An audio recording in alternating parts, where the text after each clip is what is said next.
y maestro, bienvenidos a mi video. El día de hoy voy a estar hablando sobre las fuentes de consulta. Bien, vamos a iniciar introduciéndolos un poco a lo que se va a trabajar en mi libro. Este libro lo hice con el fin de que aprendamos y veamos lo bueno y creativo que es aprender nuevas cosas. Es por eso que este libro cuenta con una fuente de conocimientos muy buena para personas con un estilo de aprendizaje visual. Igual nuestro tema principal van a ser, como dije en el inicio, las fuentes de consulta. Muy bien, vamos a dar inicio con la explicación de este libro, demostrando lo dinámico y creativo. Muy bien, vamos a iniciar con nuestra primera página, que son las estrategias de aprendizaje. Lo que yo hice aquí fue poner estos ejemplos con imágenes en una forma 3D para que se viera llamativo, ya que, como dije en el inicio de mi video, lo que yo transmito en mi libro es una herramienta para transmisión de conocimientos para personas con un estilo de aprendizaje visual, ya que lo hice así, ya que yo me considero muy visual y se me hace una manera creativa de trabajar. Muy bien, el concepto se encuentra debajo de esta ventana. Lo que dice son secuencias de procedimientos o planes orientados hacia la consecución de metas de aprendizaje. Estos son las estrategias de aprendizaje. La siguiente es donde ya damos inicio a nuestro tema principal, que son las fuentes de consulta.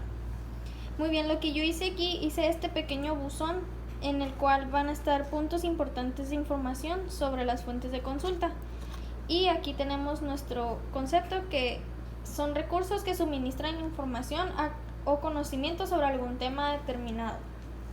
Muy bien, los puntos que se hablan importantes sobre las fuentes de consulta son los siguientes.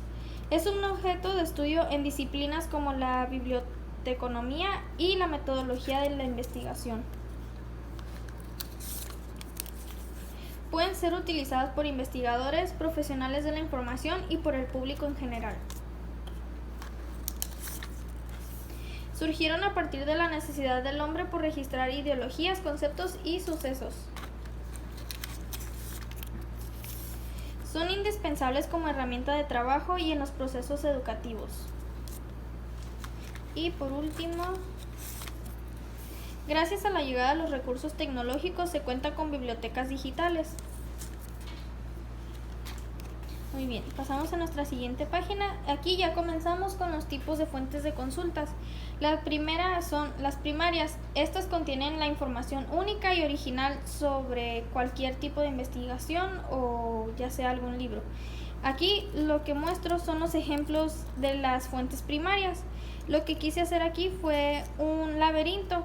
Aquí tenemos a la personita y lo que tenemos que hacer es sacar los cablecitos y hacerlos como llegar a la persona.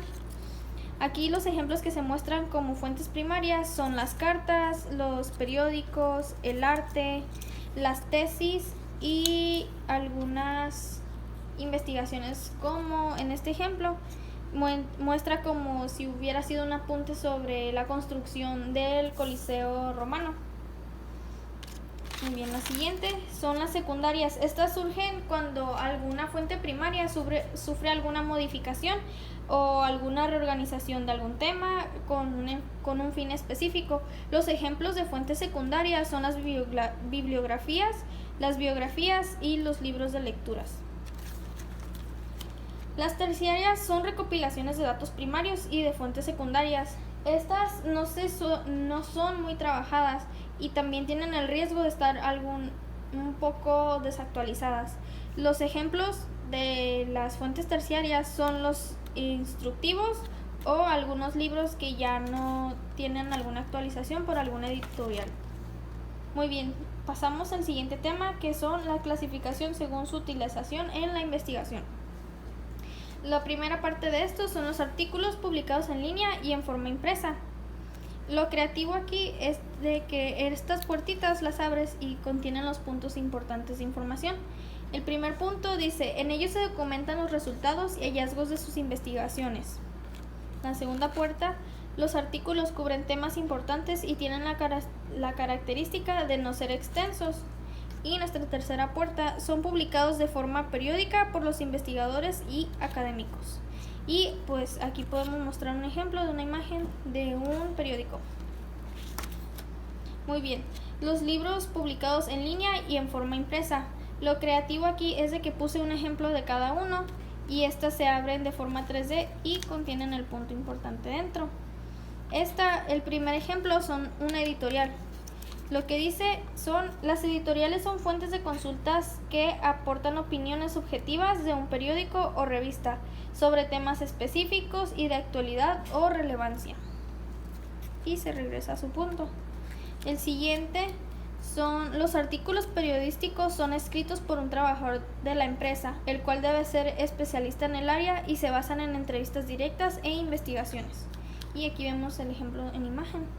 El siguiente son los artículos periodísticos y editoriales. Los libros que sirven como fuentes de consulta suelen ser escritos por especialistas en un tema determinado.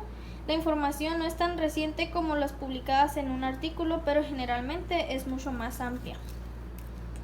Pasamos a la siguiente, que son los sitios web.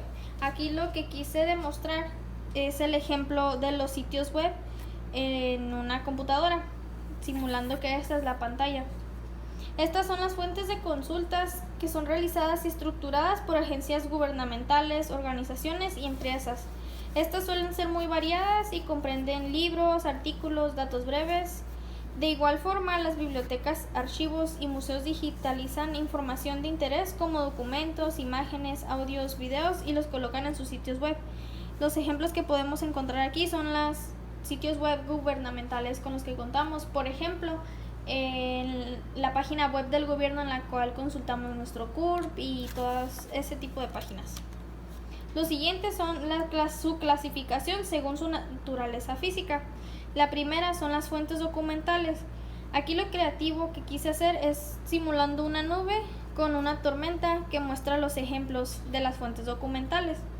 Estas son las fuentes de consulta registradas en papel u otro material que se pueden manejar físicamente, transportar y preservar a través del tiempo. Nuestro primer ejemplo aquí pueden ser las fotografías, los discos, los DVDs o discos duros como eran usados antes, las USB y las memorias pequeñas de teléfonos y algunos documentos como cartas, oficios y todo eso. Y por último tenemos las fuentes no documentales. Por igual aquí usé las ventanitas que se abren. Lo que dice es de que son procesos de comunicación y de obtención de información. La siguiente ventanita dice: este grupo está constituido por las universidades, los departamentos gubernamentales, centros de datos de referencia, seminarios y conferencias. Aquí podemos mostrar un ejemplo de una conferencia. Y esto se refiere a fuentes no documentales, a que en sí no tienes alguna documentación, estás aprendiendo por medio del escuchar y todo eso. O sea, mayormente no se muestran ejemplos documentales. Y esto sería todo lo que puse en mi libro. Muy bien, compañeros, esto sería todo de mi parte. Espero que les haya gustado mucho mi libro y muchas gracias por su atención.